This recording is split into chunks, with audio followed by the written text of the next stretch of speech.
17.30ความกว้างเท่าไหร่ก็ ตัวนี้ความยาวอันนี้เขียนใส่ลุ่มเลย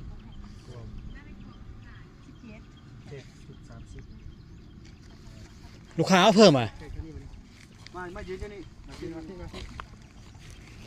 ว้าวเอาเพิ่ม เอาเพิ่มอีกหน่อย ว้ายเอาเพิ่ม5 เมตรเลย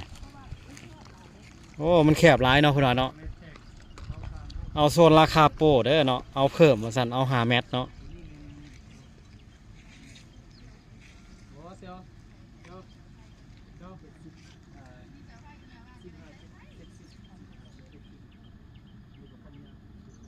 ดึงไปเม็ดดึงไปอีกเด้